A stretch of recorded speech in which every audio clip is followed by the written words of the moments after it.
ابو جال گوشت کا آدمی تھا، نبی پاک صلی اللہ علیہ وسلم کی خدمت میں آیا، بلکہ وہ جو یہودی والی روایت ہے اس کے پس منظر میں بھی بعض محدثین نے لکھا ہے اس کو بھی اسی نے بھیجا، کہنے لگا جاؤ نبی پاک سے جا کے کہو اگر وہ درخت آپ کا کلمہ پڑھے تو میں بھی پڑھ لوں گا۔ درخت، اب درخت ہوتے تو جاندار ہیں پر کلمے تو کوئی نہیں نہ پڑھتے، درخت سے بھی تو انسانوں سے کلمہ پڑھنے کی بات، اگر درخت پڑھے تو میں پڑھ لوں گا۔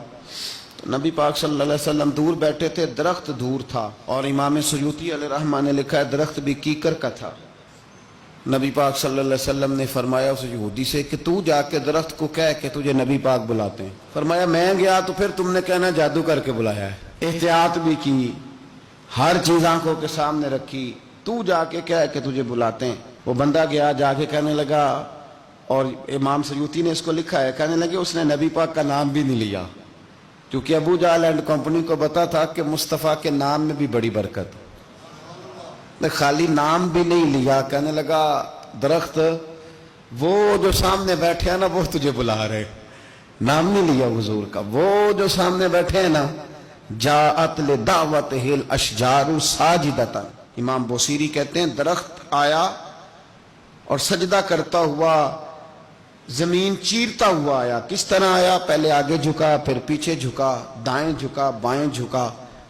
یہاں بھی لکھنے والوں نے لکھا ہے کہ وہ نہ درخت اپنی جڑیں اکھیڑ رہا تھا، جب چلنا تھا نا اس نے حضور کی طرف آنا تھا تو آگے دائیں بائیں ہوا، جڑیں اکھیڑ رہا تھا۔ لیکن ہمارے استاد جب ہمیں یہ روایت پڑھایا کرتے تھے تو کہتے تھے جڑیں نہیں اکھیڑ رہا تھا، جب اس نے سنا مجھے نبی پاک نے بلایا تو اسے وجد ہو گیا تھا۔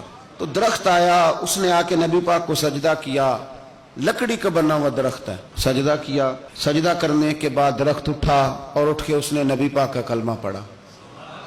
وہ جس کو ابو جہل نے بھیجا تھا نا یہودی، وہ درخت کی حالت دیکھ کے کلمہ پڑھ گیا، لیکن یہی بے ایمان کہنے لگا اوئے ہوئے ان کا تو درختوں پہ بھی جادو چلتا ہے۔ لا ریب فیہ، شک قرآن پاک میں، لیکن اگر بندے کے دماغ میں ہو، میں شادی مثال دیتا ہوں کہ سامنے دیوار صاف ہو لیکن گرد اگر آئینے پہ پڑی ہو، دیوار صاف کرنی چاہیے کہ اینک کا شیشہ صاف کرنا چاہیے؟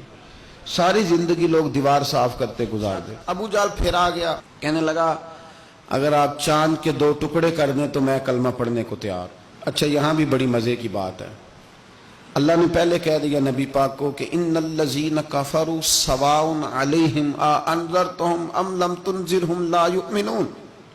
محبوب یہ جن کی قسمت میں کفر ہے نا، آپ انہیں ڈرائیں چاہے نہ ڈرائیں، یہ ایمان نہیں لائیں گے۔ کنکروں نے بھی کلمہ پڑھ لیا، درختوں نے بھی پڑھ لیا، سارا کچھ ہو گیا، اور اللہ نے بھی کہہ دیا کہ محبوب اس بے ایمان نے کلمہ نہیں پڑھنا، پر حضور نے فرمایا یہ پڑھے نہ پڑھے ہم نے میدان نہیں چھوڑنا، جتنی دفعہ آئے گا نا ہم اسے ضرور معجزہ دکھائیں گے، جتنی دفعہ آئے گا ہم کیوں میدان چھوڑیں۔ آگے کہنے لگا جی اگر چاند کے 2 ٹکڑے کر دیں تو اقتربت الساعۃ وانشق القمر، تو نبی پاک صلی اللہ علیہ وسلم نے انگلی کا اشارہ کیا، چاند 2 حصوں میں بٹا۔ کوہ صفا ایک پہاڑی تھی مکے میں، آدھا ٹکڑا پہاڑی کی اس جانب ہوا، آدھا اس جانب، یعنی وضاحت کی اللہ کریم نے کہ ایسے نہ ہو کہ یہ کہہ دی وہ تو ایسے بالکل شک ہوا تو مل گیا، پتہ نہیں میری آنکھوں پہ جادو ہو گیا، ملا ہے کہ نہیں ملا۔ جب ٹوٹا تو حدیث پاک میں آتا ہے کہ آدھا چاند کوہ صفا کی ادھر گیا اور آدھا تو پہاڑی تھی، چاند نیچے آیا، پہاڑی کے گرد گھوما، آگے جا کے ملا، یعنی وقفہ دیا گیا باقاعدہ دیکھنے کا، سمجھنے۔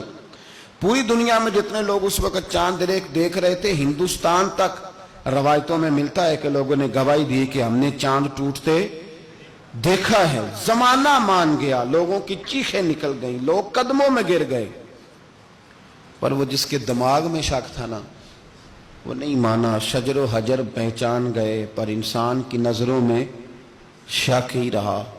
دنیا میں سب سے مجبور، کمزور، بزدل، کم فہم بندہ وہ ہے جس کے دماغ میں شک ہے، سب سے کم فہم آدمی، اس کی فراست روحانیہ 0 ہے۔